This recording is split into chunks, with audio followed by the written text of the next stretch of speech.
Saludos y bienvenidos a Al Momento en IFM Noticias, y nos vamos a comunicar en este momento con el doctor Jaime Granados para hablar sobre el reciente fallo a favor del expresidente Uribe, que lo deja en libertad tras la tutela impuesta por la defensa. Doctor Granados, bienvenido a IFM Noticias. Muchas gracias, Laura, por esta invitación, y aquí estoy pues muy complacido de la misma. Doctor Granados, el día de ayer el Tribunal Superior de Bogotá falló a favor del expresidente Álvaro Uribe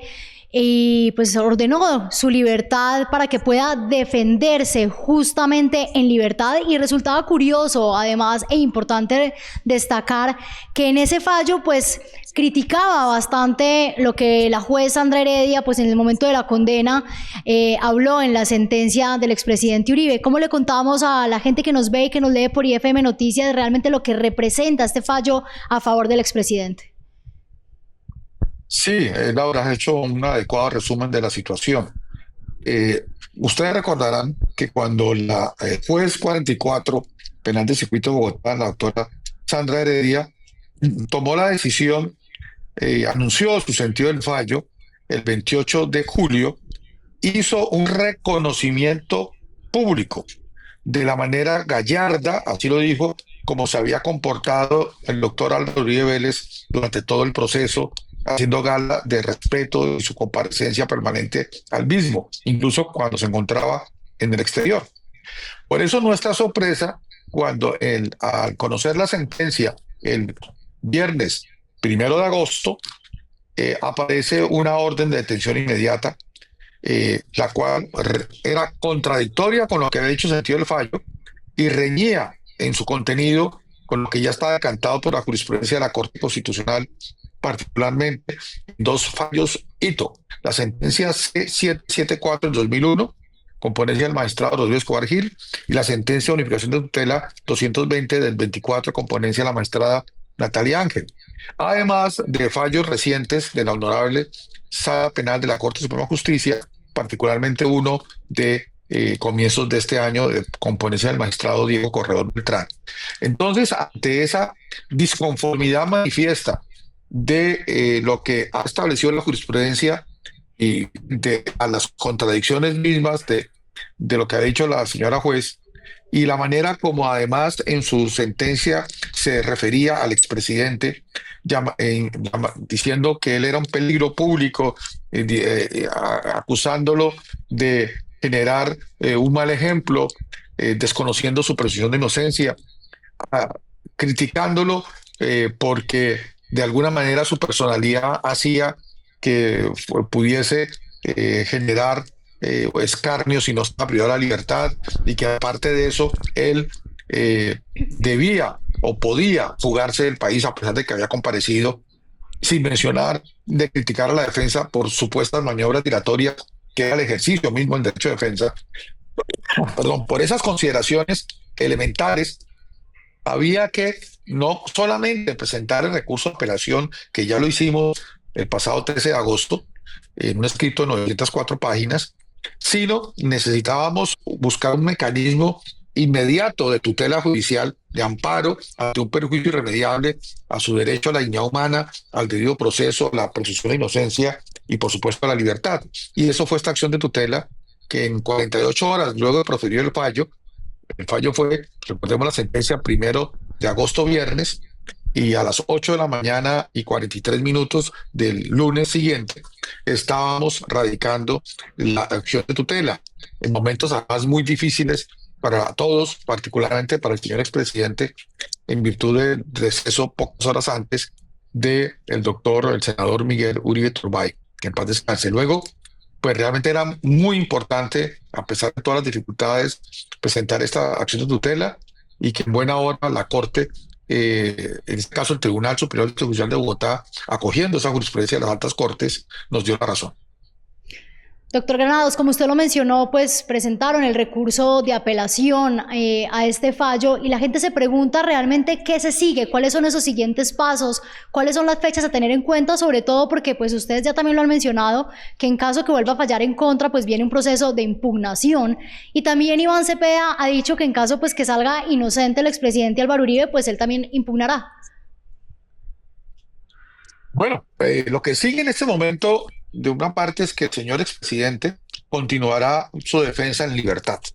Ya se materializó la expedición de la boleta de libertad. Él se encuentra desde la orden emanada del tribunal y el cumplimiento de la misma por la juez 44, disfrutando plenamente de ella, ejerciendo sus derechos políticos, civiles, incluyendo libertad de expresión, y como lo manifestó, liderando lo que considera necesario para recuperar la libertad de Colombia como líder indiscutido que es la oposición en nuestro país.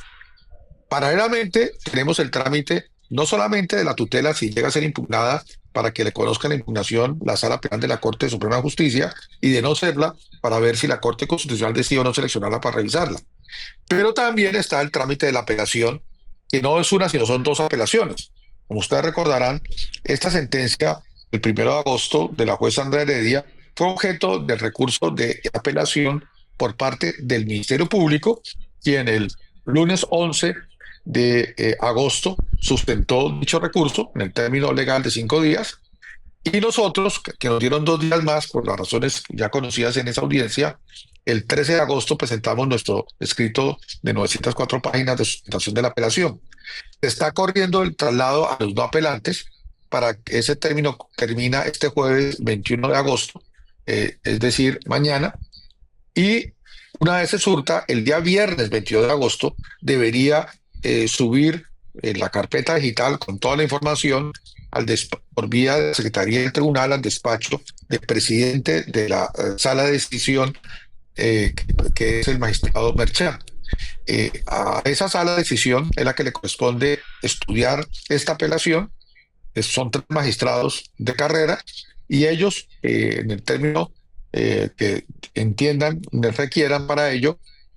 con una fecha límite de 16 de octubre por el tema de la prescripción, deberán pronunciarse acerca del fondo de la apelación.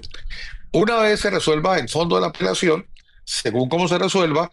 hipotéticamente cabría también el recurso extraordinario de casación. Creo que es prematuro en este momento hablar de ello. Creo que en este instante lo que procede es esperar a conocer el pronunciamiento del Honorable Tribunal una vez reciba las respectivas apelaciones. Doctor Granados, pues con base a este fallo a favor del expresidente Uribe, también escuchábamos al presidente Petro haciendo una relación de lo que según él consideraba algo incoherente, que el expresidente estuviera en libertad y EPA Colombia en la cárcel. ¿Ustedes qué lectura tienen de esto, que también desde el gobierno han intentado pues reiterar que el expresidente Uribe y su defensa han realizado presiones a la justicia? Nosotros lo único que hemos hecho es defender al expresidente. Hemos logrado 3 tutelas a favor, una de ellas incluso de la propia Corte Suprema de Justicia, 2 apelaciones, una muy importante a favor sobre el decreto probatorio, una queja, y en este momento estamos pendientes del trámite de la apelación. El señor presidente Gustavo Petro, en lugar de honrar su investidura, está afectando la independencia y autonomía del Poder Judicial a través de este tipo de comentarios, descalificando implícitamente la decisión del Honorable Tribunal Superior de Bogotá. Eso no le queda bien al primer mandatario de los colombianos, y por supuesto lo rechazamos tajantemente. Es una afectación a los principios de autonomía e independencia del Poder Judicial, y estoy seguro que las entidades que tienen competencia sobre Colombia en estas materias tomarán nota atenta de este tipo de actuaciones reiteradas. Aparte de eso, pues la comparación realmente sí suena Odiosa la desafortunada comparación, sí, también, sí, sí. pues porque el señor expresidente goza de la presunción de inocencia conforme al artículo 7º de la ley 906/2004, debe ser tratado como inocente, y por eso está en libertad. La señora conocida como EPA Colombia, pues, tiene una sentencia ejecutoriada que está cumpliendo, y bueno, eso es lo que determinaron los jueces de la República. Pero más allá de eso, que cualquier persona lo entendería que no es lo mismo, sí es digno de reproche esa intromisión en las actuaciones del Poder Judicial, que no es la primera que hace en el caso, no solamente el señor expresidente Álvaro Uribe, sino también lo hizo con el caso de su hermano Santiago, cuando fue objeto de una exoneración en sentencia de primera instancia en diciembre del año pasado, como recordarán ustedes. Así es, doctor Granados, están pidiendo también ustedes que se garantice la seguridad del expresidente Uribe, sobre todo en este momento, pues igual desde ayer veíamos cómo pedían garantizar protección a la juez Sandra Heredia, pero pues sin duda el expresidente Uribe también se siente de alguna forma vulnerado en seguridad. Bueno, yo creo que la situación de inseguridad de Colombia la estamos padeciendo todos los colombianos en mayor o menor medida. Afortunadamente, el señor expresidente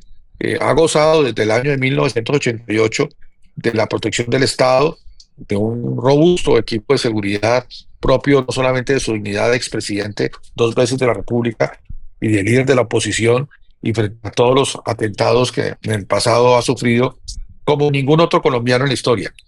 Él siempre lo ha dicho, él confía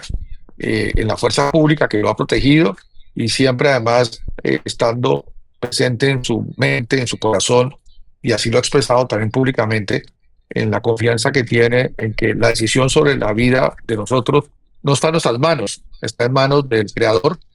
A él nos debemos y nada podrá cambiar eso. Doctor Granados, muchísimas gracias por conectarse con IFM Noticias y explicarle a nuestra audiencia un poco de cuál es el proceso que estamos atravesando ahora y el que se viene. Y pues ya sabe que desde IFM Noticias seguiremos atentos para informar sobre este caso del expresidente Uribe. Muchas gracias. Gracias, Laura, y a toda la audiencia. Y bueno, aquí habrá seguramente más temas que hablar más adelante. Así es, muchas gracias, doctor Granados. Y con ustedes volveremos en otras noticias al momento en IFM Noticias. Recuerde que para ampliar esta información y para conocer los hechos más relevantes entre Colombia y el mundo, visite www.ifmnoticias.com y por supuesto nuestras plataformas digitales @IFM Noticias. Hasta luego.